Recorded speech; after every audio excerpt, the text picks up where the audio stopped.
Hello students, welcome to Edu Shakha. आज की इस क्लास में पढ़ने वाले हैं क्लास 10 केमिस्ट्री का पहला chapter chemical reaction and equation. हमारे आसपास बहुत तरह के बदलाव होते रहते हैं, जैसे कि अगर किसी लोहे को हम पानी और हवा में छोड़ दें तो क्या होता है, उस पर जो जंग लगने लगता है। इसी तरीके से गर्मी के दिनों में अगर दूध को ज्यादा समय तक छोड़ दिया जाता है तो वो फट जाता है। खाना को अगर ऐसे ही रख दिया जाए, बिना फ्रिज में डालो बाहर ही छोड़ दो, तो वो खराब हो जाता है। तो इस तरीके से हमारे जीवन में बहुत सारे बदलाव हमें देखने को मिलते हैं। ये जो बदलाव होता है ये दो तरीके से हो सकता है। एक होता है फिजिकल चेंज और एक होता है केमिकल चेंज। फिजिकल चेंज या फिर भौतिकी बदलाव की बात करें तो जब किसी भी चीज के सिर्फ फिजिकल प्रॉपर्टी में बदलाव आता है और कोई नया सब्सटेंस नहीं बनता है तो इसको बोलते हैं फिजिकल चेंज। जैसे कि जब पानी है, पानी को हीट करते हैं तो क्या होता है, भाप बन जाता है। अब उस भाप को अगर वापस चाहेंगे ठंडक देंगे तो वापस से पानी बन जाएगा। तो यहाँ पे क्या हुआ, सिर्फ उसके स्टेट में चेंज आया और किसी भी चीज में परिवर्तन नहीं हो रहा है। तो फिजिकल चेंज के दौरान हमें क्या देखने को मिलेगा कि उसका स्टेट बदल सकता है, सॉलिड से लिक्विड, लिक्विड से गैस, या फिर उसका शेप बदल सकता है। पेपर है, पेपर को फोल्ड कर दिया तो फोल्ड कर क्या हो, पूरा शेप उसका चेंज हो गया, उसका साइज चेंज हो गया। तो शेप एंड साइज, स्टेट, इन सब में हमें बदलाव देखने को मिल सकता है और यहाँ पर कोई भी नया सब्सटेंस नहीं बनता है। उसके अलावा फिजिकल चेंज जो होता है वो रिवर्सिबल होता है। आप इसको वापस से उल्टा कर सकते हो, जैसे कि पेपर को फोल्ड किया, अब वापस चाहोगे तो सीधा कर लोगे। सिमिलरली जब पानी को हीट करके भाप बना रहे हैं, वेपर बना रहे हैं, तो वापस से उस भाप को ठंडक देंगे तो पानी बन जाएगा।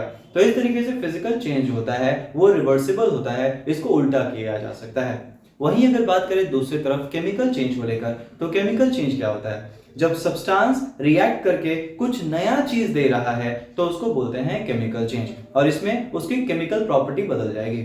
जैसे कि ऑक्सीजन, ऑक्सीजन का केमिकल प्रॉपर्टी क्या होता है कि ये आग लगाने में सहयोग करता है। अगर ऑक्सीजन नहीं होगा तो कहीं भी फायर कैच नहीं करेगा, तो आग जलाने के लिए ऑक्सीजन की जरूरत होती है। हाइड्रोजन का आग से कोई लेन देन नहीं है, दोनों को मिलाया, ऑक्सीजन हाइड्रोजन दोनों ने केमिकली रिएक्ट किया, रिएक्ट करके एक नया सब्सटेंस बना दिया, वाटर। अगर वाटर की बात करें तो वाटर क्या होता है, तो वाटर आग बुझाने का काम करता है। तो इन दोनों की प्रॉपर्टी अलग है और जो हमको प्रोडक्ट मिला उसकी प्रॉपर्टी अलग हो गई। तो केमिकल चेंज के दौरान हमें क्या देखने को मिलेगा कि जो एक इसमें तो एक सबसे पहले एक नया सब्सटेंस मिल रहा है और ये नए सब्सटेंस की जो प्रॉपर्टी होती है वो रिएक्टेंट के मुकाबले एकदम अलग होती है।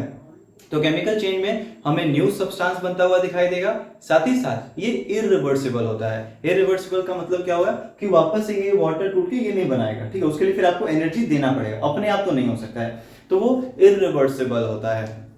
ठीक है, इसको आप चेंज नहीं कर सकते। जैसे कि मैग्नीशियम वायर है, मैग्नीशियम वायर को जब जलाया जाता है ऑक्सीजन के साथ तो वो बनाता है मैग्नीशियम ऑक्साइड, उसका राख। अब राख से आप वापस थोड़ी मैग्नीशियम वायर तैयार कर सकते हो। पेपर है, पेपर को जब जलाते हैं तो पेपर को जलाएंगे तो वो बन जाएगा राख। अब उस राख से वापस हम पेपर बनाने की कोशिश करें तो नहीं हो सकता है। तो केमिकल चेंज जो होता है ये इरिवर्सिबल होता है, इसको हम उल्टा नहीं कर सकते हैं। वहीं दूसरी तरफ फिजिकल चेंज क्या था, वो रिवर्सिबल था, उसको आप उल्टा कर सकते हो। ठीक है, तो ये होता है फिजिकल और केमिकल चेंज। तो चेंजेस दो तरीके के, फिजिकल, केमिकल। फिजिकल चेंज में क्या देखने को मिलेगा, कोई भी नया सब्सटेंस यहाँ पर नहीं बनता है। वहीं दूसरी तरफ बात करें केमिकल चेंज, तो केमिकल चेंज में हमें नया सब्सटेंस बनता हुआ दिखाई देगा। यहाँ पर सिर्फ फिजिकल प्रॉपर्टी में बदलाव आता है, जैसे कि उसका शेप हो गया, साइज हो गया, उसका जो स्टेट हो गया, सॉलिड, लिक्विड, गैस, तो इन सब में बदलाव होता हुआ दिखाई देगा। केमिकल चेंज की बात करें तो केमिकल प्रॉपर्टी में बदलाव होता हुआ हमें दिखाई देगा।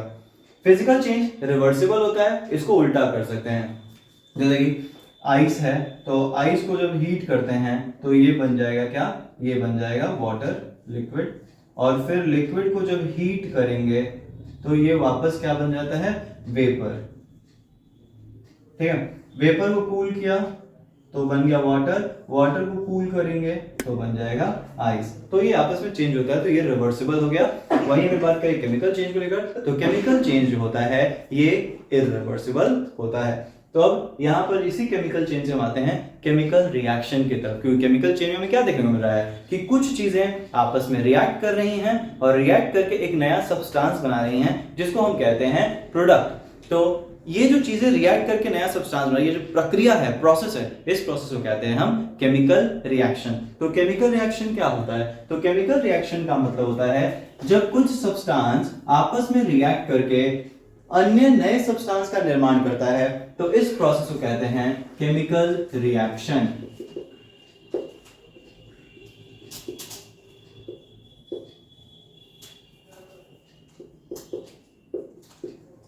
the process in which certain substance reacts together to form new substance। इसी को कहेंगे हम लोग जो है केमिकल रिएक्शन।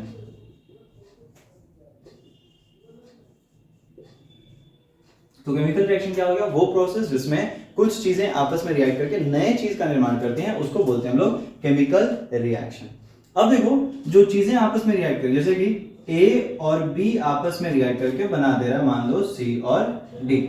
तो ए और बी ये आपस में रिएक्ट कर रहा है, तो जो आपस में रिएक्ट करता है उसको कहते हैं रिएक्टेंट। और जो चीजें रिएक्ट करके जो नया चीज बन रहा है, नए चीज को कहते हैं प्रोडक्ट। इसको रिएक्टेंट जिसको अभिक्रियक कहते हैं, और प्रोडक्ट जिसको उत्पाद कहते हैं। तो यहाँ पे जो चीजें आपस में रिएक्ट करती हैं उसको रिएक्टेंट कहा जाता है, और जो नया सब्सटेंस हमको मिल रहा है उसको हम कहेंगे product.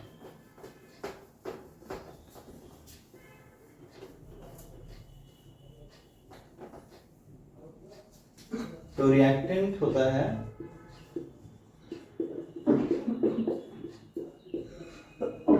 The substance which react together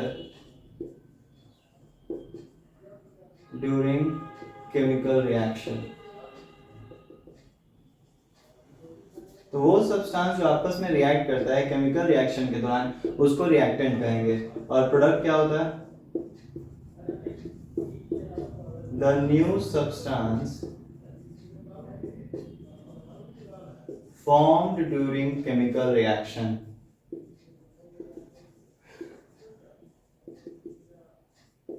तो जो नया चीज बन रहा है उसको प्रोडक्ट कहेंगे। तो ये हो गया। जैसे कि हाइड्रोजन है, हाइड्रोजन रिएक्ट करता है ऑक्सीजन से और बनाता है वाटर। ठीक है, तो ये दोनों आपस में रिएक्ट कर रहे हैं, तो इसको कहेंगे हम रिएक्टेंट। और ये नया चीज बन रहा है, इसको कहेंगे हम प्रोडक्ट। तो रिएक्टेंट्स रिएक्ट करके जो है प्रोडक्ट बना रहे हैं। ठीक है, तो ये चीज हो गया। अब आते हैं केमिकल इक्वेशन क्या होता है। अगर केमिकल इक्वेशन की बात किया जाए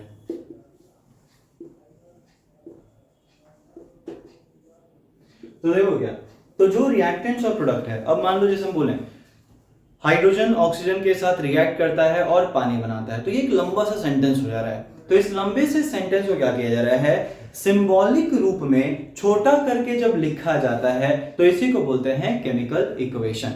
तो केमिकल इक्वेशन होता क्या है? तो केमिकल इक्वेशन होता है symbolic representation of chemical reaction. जब केमिकल रिएक्शन, जो पूरा हम इसको जैसे बोलने की कोशिश बोलेंगे तो कैसे लिखेंगे? इस पूरे को हम ऐसे लिखेंगे, hydrogen reacts with oxygen to form water.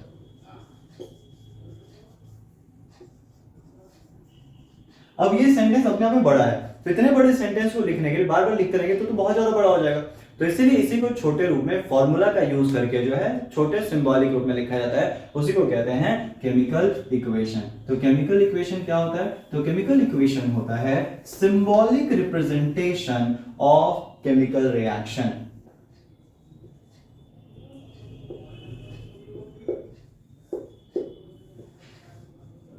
Chemical equation जो होता है is symbolic representation of different substance that reacts and are formed during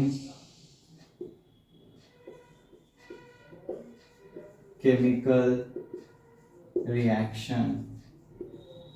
तो केमिकल इक्वेशन क्या होगा? तो केमिकल इक्वेशन होता है सिंबॉलिक रिप्रेजेंटेशन। जब हम यहाँ पे चीजों को जैसे पूरा इसको ना लिखकर जब इसको छोटे रूप में लिखेंगे, हाइड्रोजन की जगह उसका सिंबल यूज करेंगे H2।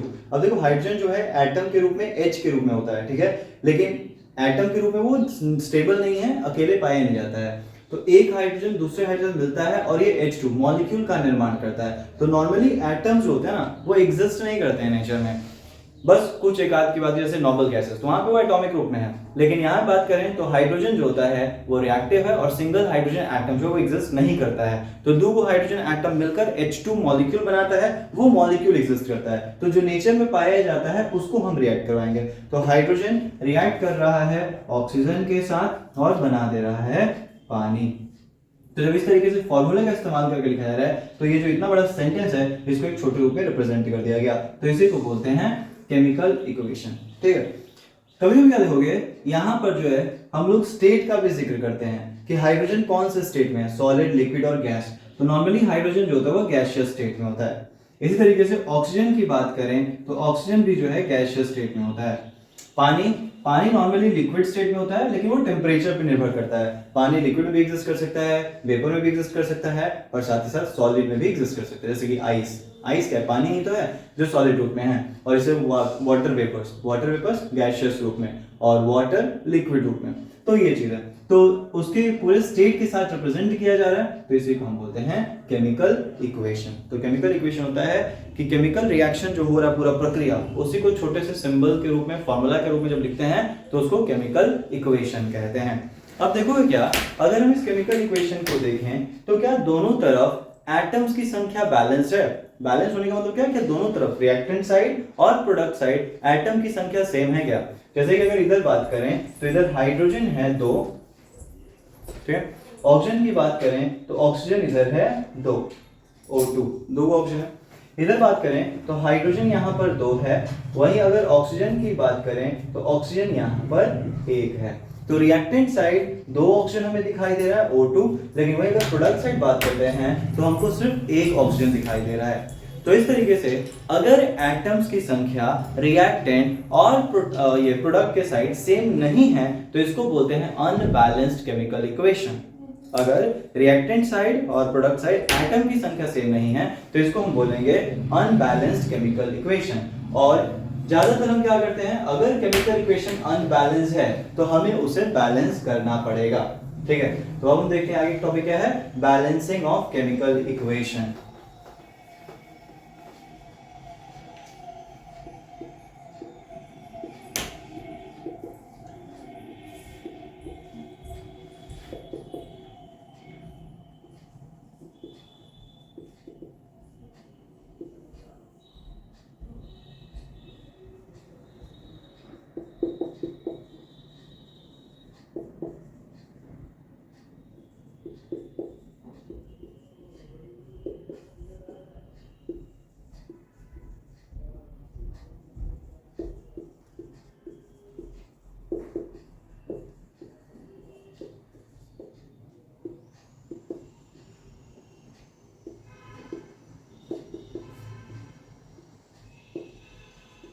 तो बैलेंसिंग मतलब है कि जो एटम जो है रिएक्टेंट और प्रोडक्ट साइड वो सेम होना चाहिए।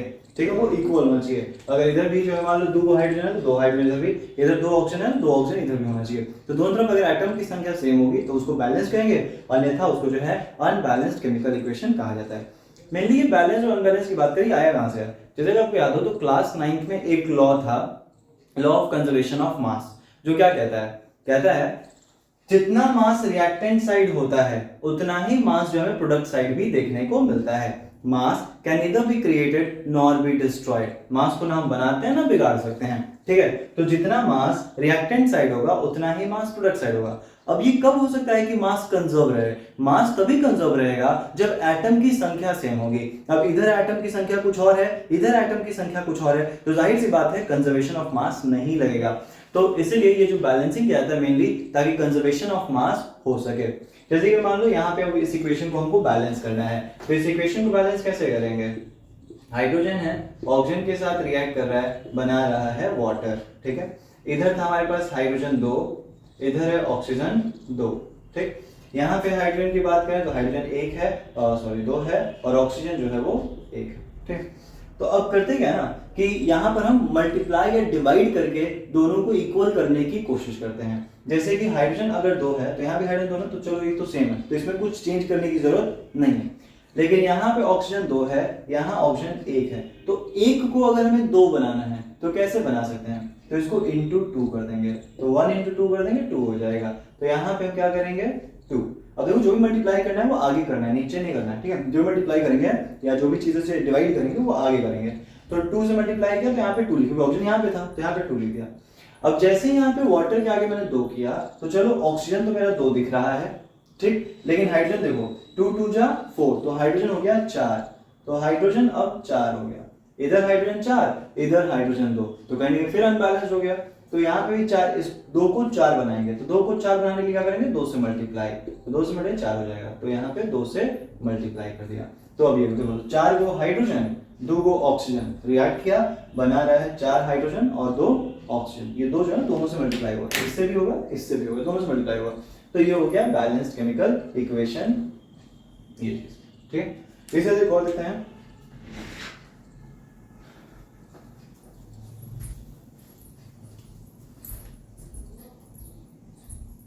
आयरन है, वाटर के साथ रिएक्ट करता है, बना रहा है Fe3O4 और साथ ही साथ जो है ऑक्सीजन हाइड्रोजन, ठीक।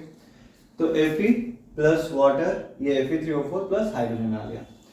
अब यहाँ पे देखो रिएक्टेंट साइड बात करें तो क्या क्या हमारे पास है, आयरन है, हाइड्रोजन है और साथ ही साथ ऑक्सीजन है।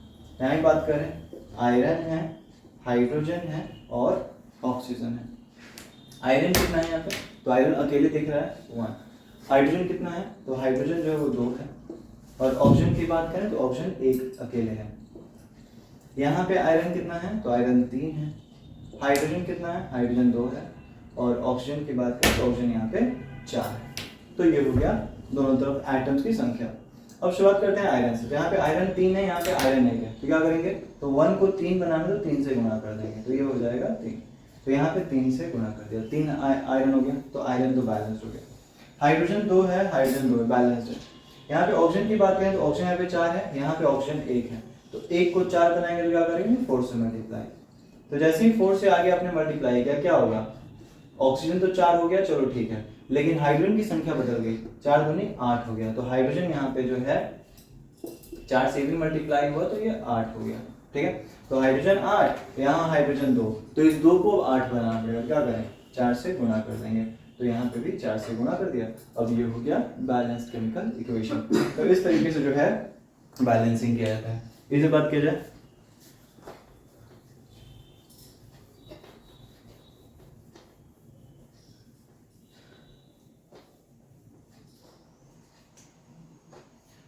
मान लो बैरियम क्लोराइड है, रिएक्ट करता है एल्यूमिनियम सल्फेट से,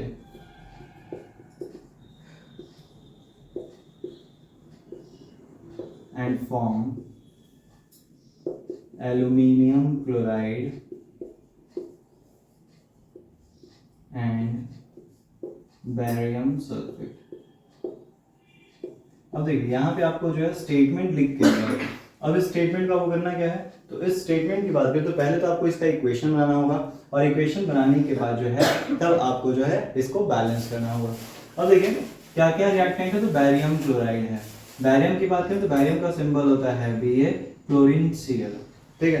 तो अगर फॉर्मूला इसका सीधे पता तो बढ़िया है, अगर नहीं तो कैसे फॉर्मूला बनाएंगे, तो बैरियम की वैलेंसी देखेंगे। वैलेंसी क्या होता है, तो वैलेंसी का मतलब होता है कोई भी एलिमेंट अपना ऑक्टेट या डबलेट कंप्लीट करने के लिए कितना इलेक्ट्रॉन ले रहा है या दे रहा है, इसी को वैलेंसी कहते हैं। या आम भाषा से बोलते हैं combining capacity of an element. जब ये दूसरों के साथ कंबाइन करता है तो कितने इलेक्ट्रॉन का ये एक्सचेंज करता है, इसको वैलेंसी कहते हैं।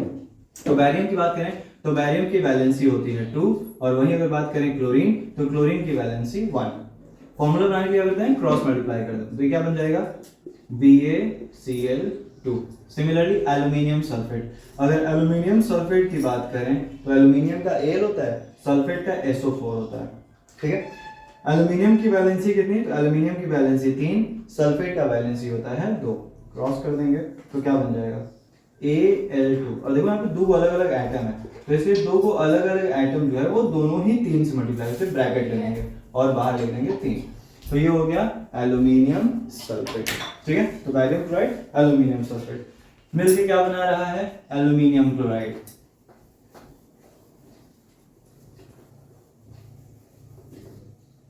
मिलके बना रहा है एल्यूमिनियम क्लोराइड। तो एल्यूमिनियम का Al, क्लोराइड का Cl।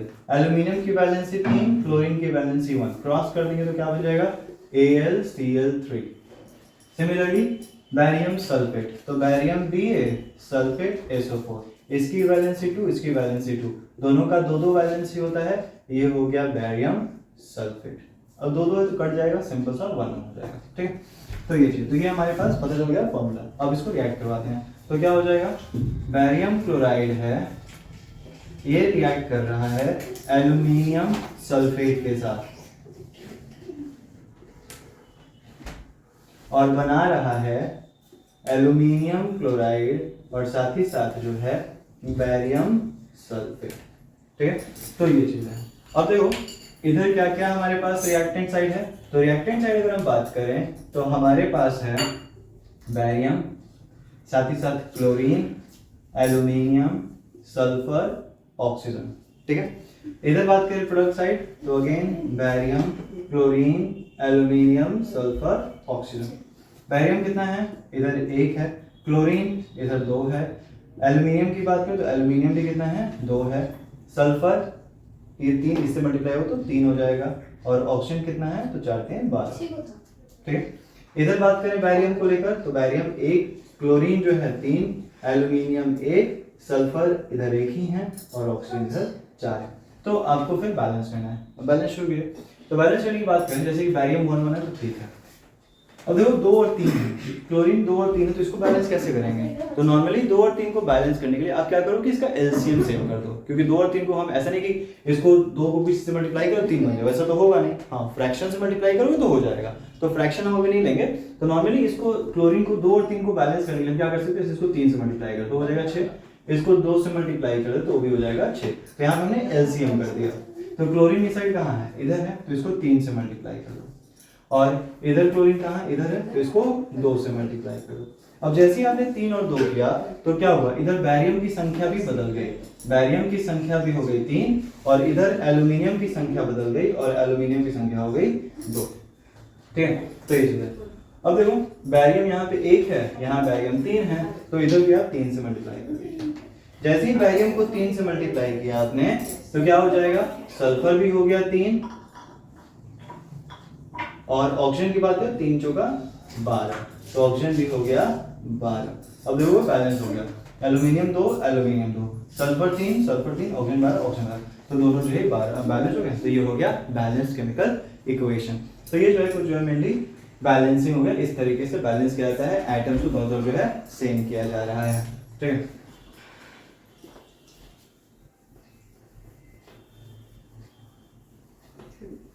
कुछ आयंस का फॉर्मूला ध्यान रखिएगा ताकि फॉर्मूला बनाते समय आपको हेल्प मिले। जैसे कि बात किया जाए, अगर सल्फेट आता है तो सल्फेट जो होता है ना, इसका फॉर्मूला होता है SO4 2-। इधर सल्फाइड अगर मिलता है तो सल्फाइड का क्या हो जाता है, तो सल्फाइड होता है SO3 2-। अगर सल्फाइड है तो सल्फाइड का हो जाता है S2-। कार्बोनेट होता है CO3 2-। बाइकार्बोनेट, जहां भी बाई शब्द लग जाए मतलब है हाइड्रोजन, बाइकार्बोनेट HCO3-। और देखो जब बैलेंसिंग लिखो जो फॉर्मूला बनाते समय तो चार्जेस देने की जरूरत नहीं है। ठीक है, चार्जेस नहीं दोगे, बस खाली SO4, SO3, सल्फर, CO3, तो खाली आपको सिंबल्स का यूज करना है और नंबर्स का। ऊपर जो चार्जेस है उसकी बैलेंस ही हो जाएंगे एक तरीके से। तो बाइकार्बोनेट इस तरीके से, नाइट्रेट हो जाता है NO3-, नाइट्राइट NO2-। उसके अलावा जो है अमोनियम की बात करें तो ये हो जाता है NH4+। तो ये कुछ आयंस है जो आपको जो है फॉर्मूला बनाते समय जो है यूज होंगे, तो ये ध्यान रखिएगा। और ये चार्ज हो जाएगा वो उसकी बैलेंस ही हो जाएगी, और सीधे जब फॉर्मूला बनाओगे तो सिंबल। जैसे कि बात किया जाए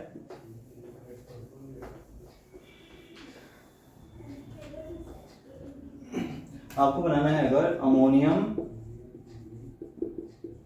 सल्फेट, तो अमोनियम सल्फेट कैसे बनाएंगे? तो अमोनियम सल्फेट के लिए लिखेंगे अमोनियम का फॉर्मूला NH4, वैलेंसी इसका 1, प्लस एक चार्ज है, जब प्लस सीधे लिखा हो तो एक चार्ज, +2 मतलब दो चार्ज, +3 मतलब तीन चार्ज, -1 तो एक नेगेटिव चार्ज, तो नेगेटिव लिखा ना बस वैलेंसी में, आपको नंबर से मतलब होना चाहिए।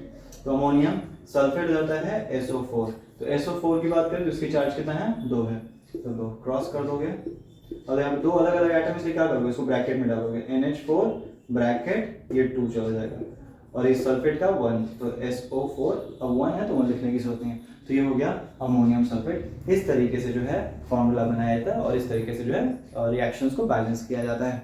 ठीक है, तो ये चीज़ है। चलिए आगे बढ़ते हैं, तो हम देखते हैं टाइप ऑफ केमिकल रिएक्शंस के बारे में। केमिकल रिएक्शंस जो है कितने तरह का हो सकता है ये देखें।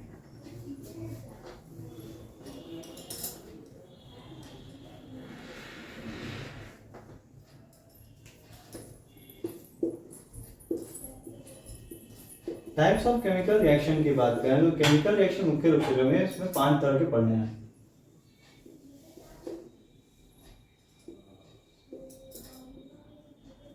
जिसमें पहला है कॉम्बिनेशन रिएक्शन, दूसरा है डीकंपोजिशन रिएक्शन,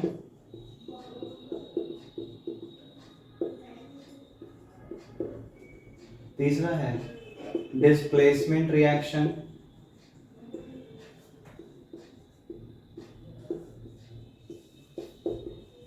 चौथा है डबल डिस्प्लेसमेंट रिएक्शन,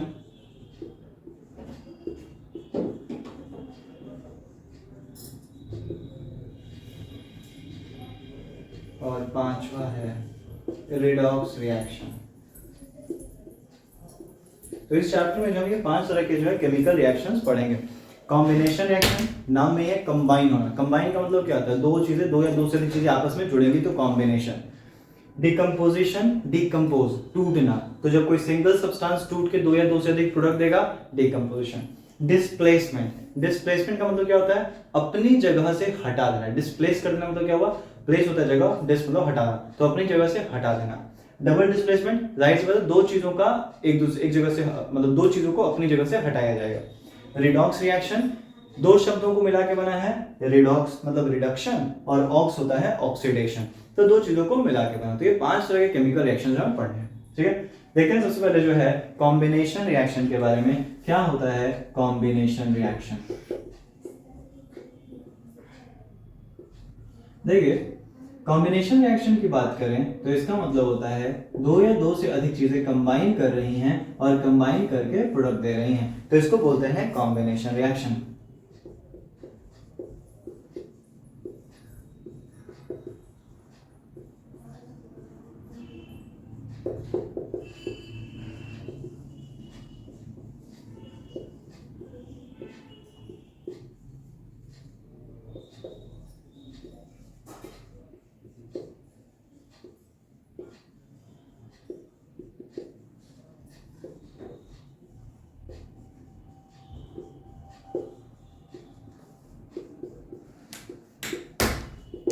तो दो या दो से अधिक चीजें जो आपस में कंबाइन करती हैं और कंबाइन करके प्रोडक्ट देती हैं तो उसको बोलते हैं कॉम्बिनेशन रिएक्शन। जैसे कि मैग्नीशियम है, मैग्नीशियम आयन को जब ऑक्सीजन के साथ रिएक्ट करवाते हैं तो क्या मिल रहा है? तो हमें मिल रहा है मैग्नीशियम ऑक्साइड।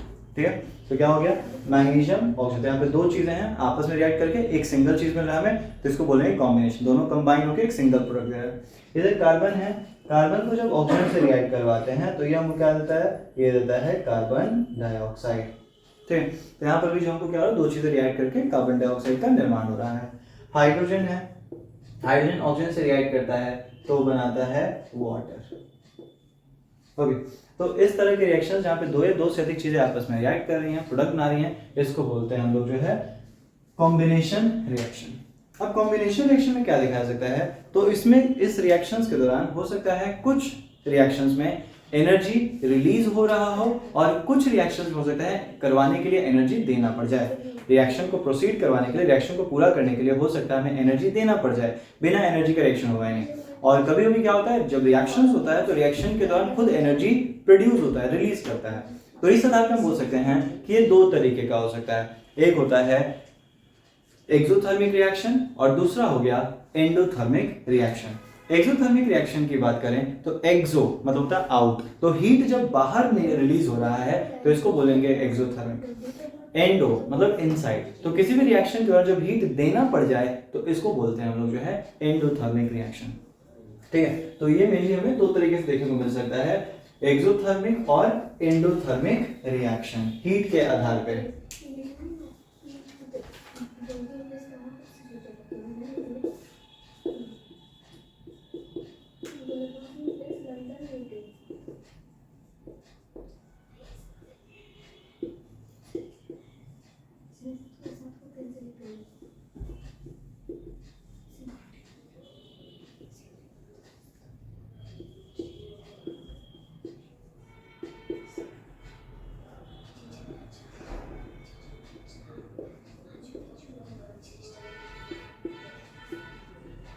रिएक्शन दो तरीके का हो सकता है, एक होता है मेनली जो है एक्सोथर्मिक रिएक्शन।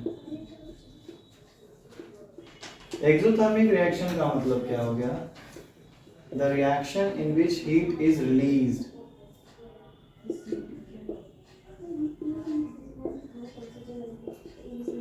तो वो रिएक्शन जिसमें हीट रिलीज होता है, आपका हीट देने की जरूरत है, रिएक्शन जब होगा तो खुद पे खुद हीट रिलीज होगा। जैसे कि जब कार्बन को जलाया जाता है ऑक्सीजन के साथ तो क्या हो रहा है, तो बनता है कार्बन डाइऑक्साइड। ठीक है, तो यहाँ पर साथ ही साथ हीट रिलीज होता है।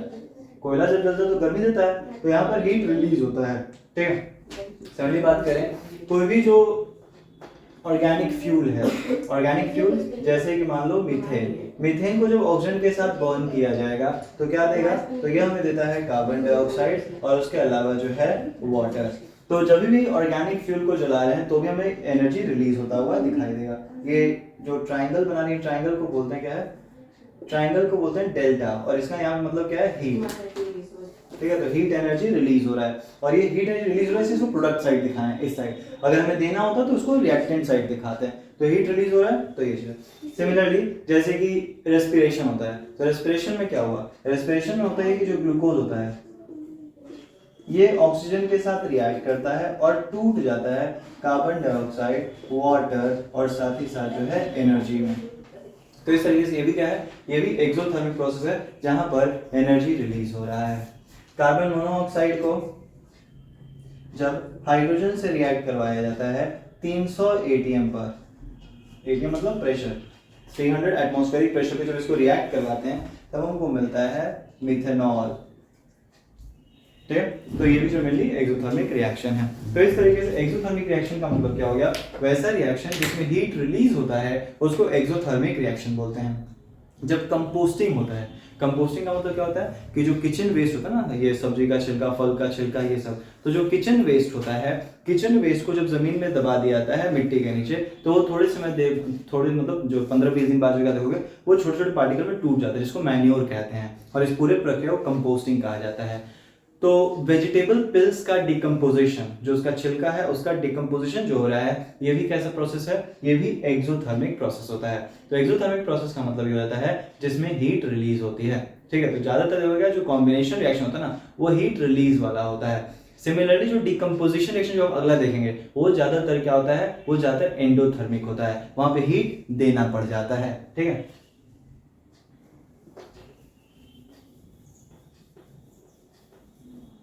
तो ज्यादातर जो कॉम्बिनेशन रिएक्शन है, most of the combination reaction is exothermic. ज्यादातर कॉम्बिनेशन रिएक्शन कैसा है, एक्सोथर्मिक है। ठीक है, तो ध्यान रखिए ज्यादातर कॉम्बिनेशन एक्सोथर्मिक है। अब बात करते हैं मेनली दूसरा जो टाइप हमारे पास है वो है एंडोथर्मिक।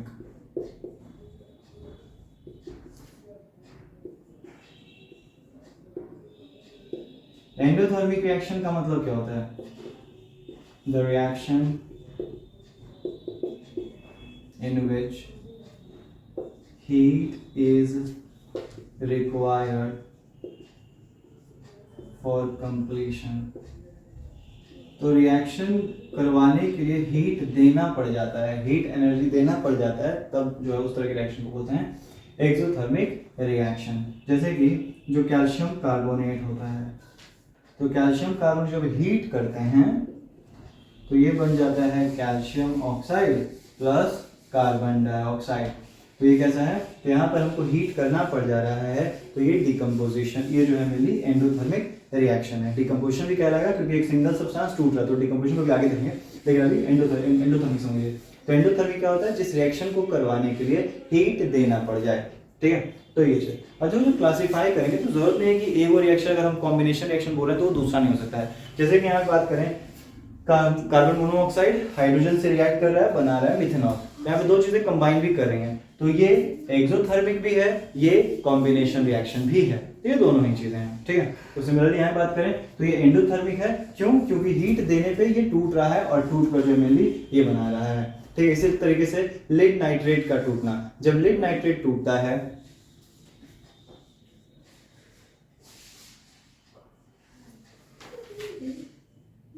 तो ये बनाता है लेड ऑक्साइड, नाइट्रोजन डाइऑक्साइड और ऑक्सीजन, ठीक है। तो ये भी जो है क्या है, एंडोथर्मिक रिएक्शन है, जहां पर हीट की जरूरत होगी तब जाके ये टूटेगा। Similarly silver chloride, silver chloride normally white colour का होता है, जब ये टूटता है तो बन जाता है Ag प्लस Cl2, ठीक है, जो कि ग्रे कलर का बदल जाता है। तो ये चीज है, तो यहाँ पर भी जो है क्या हो रहा है, हीट की जरूरत होती है तब जाके रिएक्शन होता है। तो ज्यादातर जो डिकम्पोजिशन रिएक्शन होता है वो एंडोथर्मिक रिएक्शन होता है।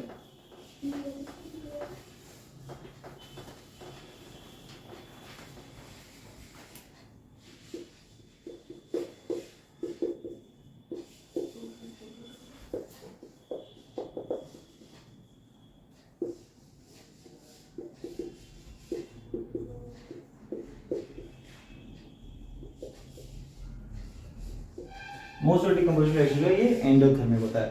फोटोसिंथेसिस कैसा प्रोसेस होगा, फोटोसिंथेसिस अगेन एंडोथर्मिक होगा। एंडोथर्मिक क्यों होगा, क्योंकि यहाँ पर भी जब सनलाइट के प्रेजेंस में ही फोटोसिंथेसिस हो सकता है, तो सनलाइट अगर होगा तभी खाना बन रहा है। कार्बन डाइऑक्साइड और जो वाटर है आपस में रिएक्ट करके ग्लूकोज और जो ये है ऑक्सीजन उसका प्रोडक्शन करता है, तो वो भी जो मेनली एनर्जी के प्रेजेंस में होता है। तो फोटोसिंथेसिस क्या है, वो भी एंडोथर्मिक प्रोसेस है, एंडोथर्मिक रिएक्शन है, ठीक है।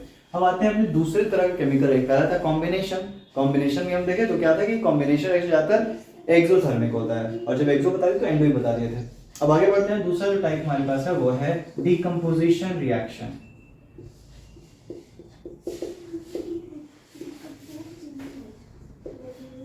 डिकम्पोजिशन रिएक्शन की बात करें तो इसमें क्या होता है,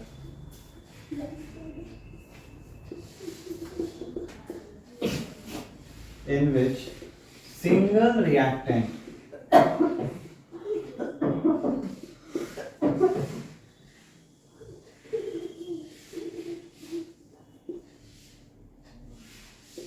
into two or more products। तो डिकम्पोजिशन रिएक्शन की बात करें तो डिकम्पोजिशन रिएक्शन क्या होता है, तो वैसा रिएक्शन जहाँ पे सिंगल रिएक्टेंट जो है ये टूट जा रहा है और टूट कर एक से अधिक प्रोडक्ट दे रहा है, दो या दो से अधिक प्रोडक्ट जो हमें यहाँ पर मिल रहा है। एक सिंगल सब्सटेंस है, ये सिंगल सब्सटेंस टूट रहा है तो दो या दो से अधिक प्रोडक्ट दे रहा है, तो ये डिकम्पोजिशन हो गया। सेम इसी का उल्टा था कॉम्बिनेशन, दो या दो से अधिक चीजें मिल रही हैं तो एक हमें बड़ा सब्सटेंस मिलता है, ये था कॉम्बिनेशन, ठीक है। तो ये चीज, तो डिकम्पोजिशन में क्या होता है, एक जो सिंगल सब्सटेंस है वो टूट रहा है, दो या दो से अधिक प्रोडक्ट दे रहा है, तो उसको डिकम्पोजिशन कहते हैं। जैसे कि यहाँ पे जितने भी आपको रिएक्शन दिख रहे हैं ये सब डिकम्पोजिशन रिएक्शन ही तो है। कैल्शियम कार्बोनेट है, जब टूटता है तो कैल्शियम ऑक्साइड कार्बन डाइऑक्साइड दे रहा है। सिमिलरली लीड नाइट्रेट हो गया, तो लीड नाइट्रेट जब टूटता है तो लीड ऑक्साइड नाइट्रोजन डाइऑक्साइड देता है, और ये जो नाइट्रोजन डाइऑक्साइड होता है ये ब्राउन कलर का होता है। लोग इस साथ पूछ रहा है कि जब लीड नाइट्रेट टूट रहा है तो ये ब्राउन कलर क्यों हो जाता है, तो लीड नाइट्रेट जब टूटता है तो ये ब्राउन कलर इसलिए होता है क्योंकि टूट कर बनाता है नाइट्रोजन डाइऑक्साइड, और ये जो नाइट्रोजन डाइऑक्साइड होता है ये ब्राउन कलर का होता है, इसीलिए अपना कलर चेंज होता है, यहाँ पे ये ब्राउन कलर बन जाता है। सिमिलरली AgCl का कलर व्हाइट होता है, सिल्वर क्लोराइड जो है ये व्हाइट होता है, और जब टूटता है तो ये ग्रे बन जाता है। ग्रे क्यों बन जाता है, तो क्लोरीन हट गया, सिल्वर मिल गया हमें, जैसे जो ये ग्रे कलर में टर्न हो जाता है। तो इस तरीके से जो है यहाँ पे कलरिंग का चेंज भी हमें देखने को मिलता है। और डिकम्पोजिशन रिएक्शन ज्यादातर क्या होते हैं, तो ये ज्यादातर जो है एंडोथर्मिक रिएक्शंस होते हैं, इनको करवाने के लिए हमें हीट देना पड़ जाता है। ठीक है। जैसे कि बात करें वाटर का ब्रेकडाउन, H2 को जब हीट करेंगे तो ये टूट जाएगा हाइड्रोजन में और ऑक्सीजन में, ठीक है। तो ये भी जो मेनली डिकम्पोजिशन हो गया। अब देखो क्या, डिकम्पोजिशन करवाने के लिए हीट या एनर्जी हम दे रहे हैं, तो जो एनर्जी देते हैं वो 3 तरीके का हो सकता है। जो एनर्जी होता है ये 3 तरीके से दिया जा सकता है। 3 तरीके कौन कौन से? जैसे एक होता है थर्मल डिकम्पोजिशन,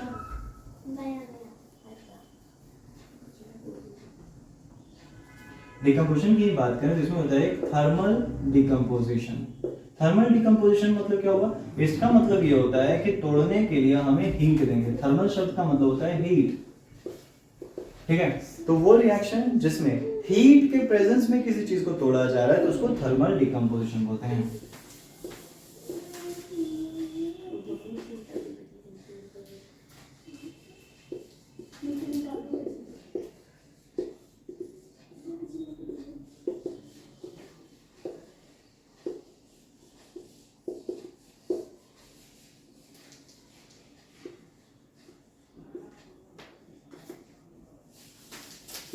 हीट एनर्जी के साथ जब डिकम्पोजिशन हो रहा है तो उसको बोलते हैं थर्मल डिकम्पोजिशन। जैसे कि कैल्शियम कार्बोनेट को जब तोड़ना है तो यहाँ पे हीट करेंगे इसको, ठीक है। हीट करेंगे तो ये बन जाएगा कैल्शियम ऑक्साइड और कार्बन डाइऑक्साइड, देख तो थर्मल डिकम्पोजिशन। दूसरा होता है फोटोलाइटिक डिकम्पोजिशन।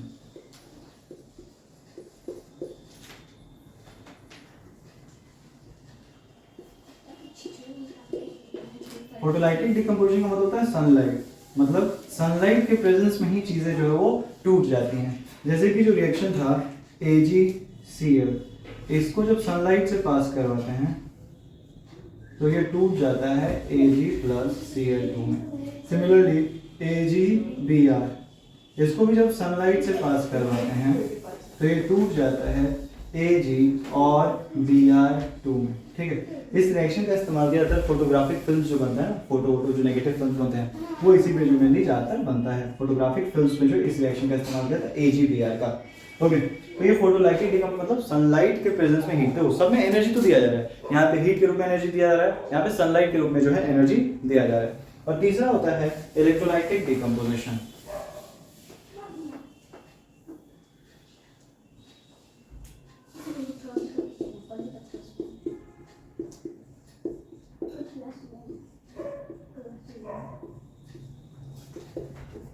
इलेक्ट्रोलाइटिक डिकम्पोजिशन की बात करें तो इसमें क्या मतलब होता है कि इसमें जो है इलेक्ट्रिसिटी की मदद से तोड़ा जा रहा है।